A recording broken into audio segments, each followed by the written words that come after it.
Why Obama Will Win in 2008 and 2012. Chapter 2. Why the Democrats Will Win the White House in 2008. In 1936 the Literary Digest polled 2 million people, a huge slice of the electorate in 1936, and predicted that Republican Alfred Landon would beat President Franklin Roosevelt by a large margin that November. 2 years after its mistake, the Literary Digest had lost credibility and was out of business. In 1988 Michael Dukakis thought a tank ride would shore up his election prospects while George H.W. Bush bet on Willie Horton to help his. Was either of them right? Would the election have turned out differently had they made other choices? 12 years later, did Ralph Nader really deliver the White House to the Republicans? Let us assume that voters hold the party in power responsible for the present state of the Union and the economy. They vote for the party of highest expected utility. If they perceive that the economy and other matters are being handled well, they support the incumbent party. If not, the opposition gains the upper hand. We also assume that some voters always vote for their party regardless of performance in office while others are swing voters. Figures 2.1 and 2.2 show the incumbent party's vote share graphed against the growth rate and inflation. In Figure 2.1 the best-fitting line, smallest sum of squared errors, has been added. It has a standard error of 4.9 and a coefficient of 0.9. The slope's t-statistic is 4.5, suggesting that the growth rate is significant to election outcomes. In 1978 Dr. Ray C. Fair of Yale University created a model based on a theory of voting behavior. The model states that the incumbent party's share of the two major party vote is partly a function of 8 variables: 1. The growth rate, per capita growth rate of real GDP during the first 3 quarters of the election year; 2. Inflation, percentage change in GDP to flatter over the 15 quarters prior to the election; and 3. Number of good news quarters, number of quarters out of the 15 quarters before the election in which the growth rate exceeded 3.2%. The other 5 non-economic variables are 4. President running. If the president is running for re-election, the president running variable is given a value of 1. Otherwise the value is 0. 5. Duration. The duration variable is given a value of 0.0 if the incumbent party has been in office for only 1 consecutive term, 1.0 for 2 consecutive terms, 1.25 for 3 consecutive terms, 1.5 for 4 consecutive terms, and 2.0 for 5 consecutive terms. Number 6 is party variable, 1 for Democrats and -1 for Republicans, reflecting bias against the Democrats. Number 7 is the war variable, 1 for war, 0 for no war. The war variable is 1 for the elections of 1920, 1944 and 1948 and 0 otherwise, the Iraq wars and other conflicts notwithstanding. Finally, the intercept, the point on the line in Figure 2.1 where the growth rate is 0, is the expected incumbent party's share of the two-party vote at an economic growth rate of 0%. As may be seen in Figure 2.1, the intercept is 51.4, which means that if the growth rate were 0, the incumbent party would, on average, win 51.4% of the two-party vote share during the 1920 to 1996 period. In Figure 2.3, the intercept is 48.4, which is the percentage of the two-party vote share this variable will supply the incumbent if the economy grows at 0%, as per figures provided by the Commerce Department, during its tenure. The standard error of 2.2% is the typical plus or minus historical error. The t-statistic is the ratio of the coefficient value to its standard error. It is a measure of the coefficient's importance. T-statistics greater than 2 and less than -2 signify that the explanatory variable has at least a 95% probability of affecting the dependent variable, that is the election outcome. The high t-statistics of the intercept and growth rate in Figure 2.3 demonstrate their significant impact on the incumbent party's election prospects. Figure 2.4 compares actual versus after the fact, that is actual values of explanatory variables were used, predicted vote share and the percentage error. For each election, each coefficient, left column, from figure 2.3 was multiplied by the actual value of the respective variable for that coefficient. Chapter 2.2. Election of 2004. Given predictions of the economic variables, they may be used to forecast the incumbent party vote share at election time. After Bush number 43 won the election in 2004, many people at home and abroad were surprised and disappointed. London's Daily Mirror asked, "How can 59,054,087 people be so dumb?" Let's take a closer look at the FAIR model's prediction of the election outcome to gain a deeper understanding of the actual election results. We know from figure 2 to 3 that the incumbent president has a 4.0 percentage point lead right out of the gate. In addition, Bush's party, Republican, was up for re-election, another 2.8% lead. The Republican Party had also been in the White House for just one consecutive term, so there was no duration penalty. All of this adds up to a big head start, an incumbent Republican president running for re-election after just one term. Observe figure 2.4. There were 4 other cases of a Republican president running for re-election after one term.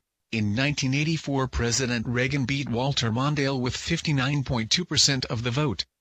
In 1972, President Nixon beat George McGovern with 61.8% of the vote.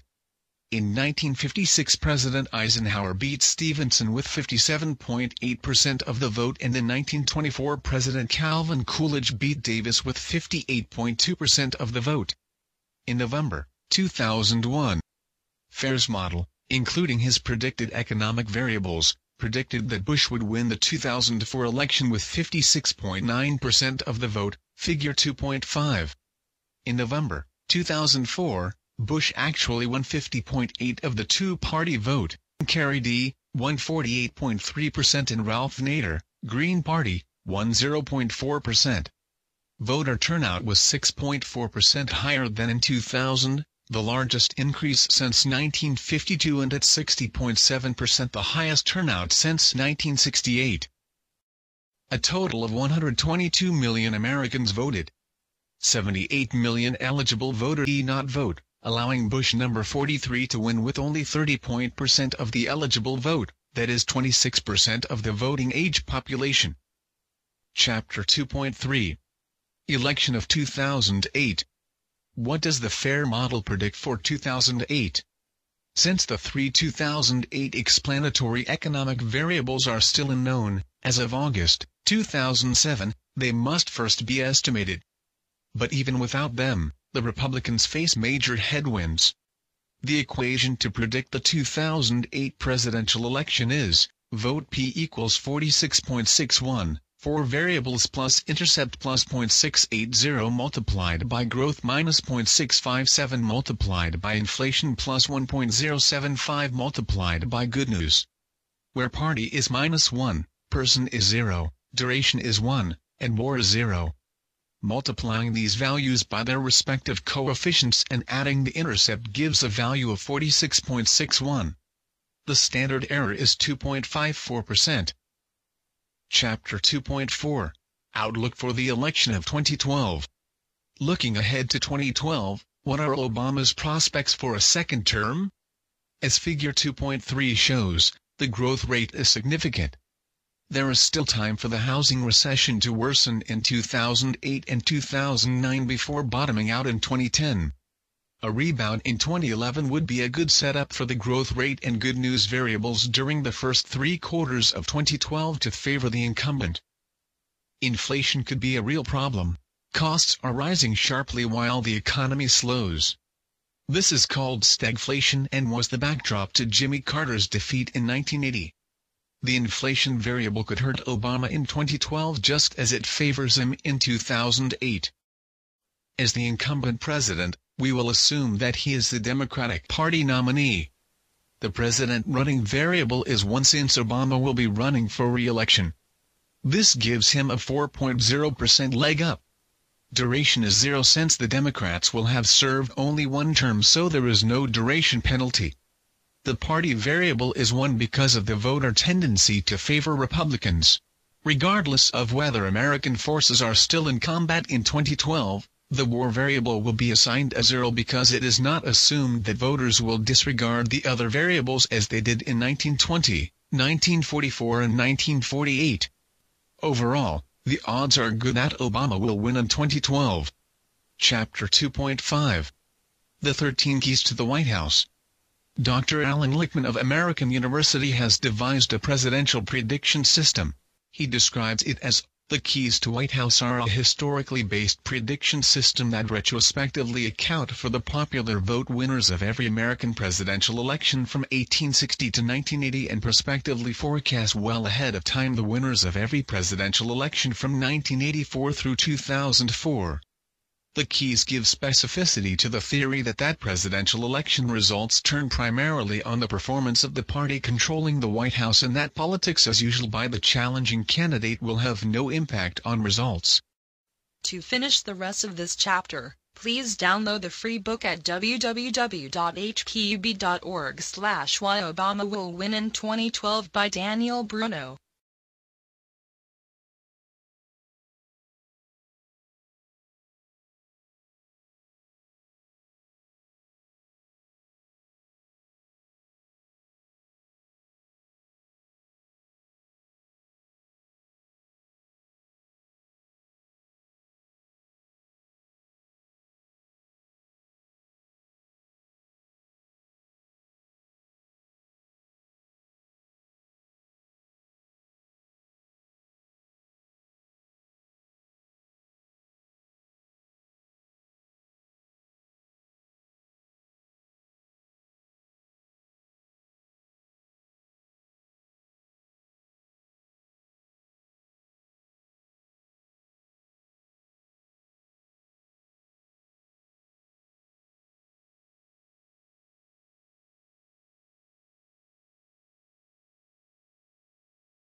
An electoral realignment may be at hand. Assuming a 2.2% growth rate, 3.5% inflation and 2 good news quarters, the Republicans will get 47.96% of the two-party presidential vote in 2008, that is the Democrats will take 52.04% of the two-party vote, that is they will win the White House.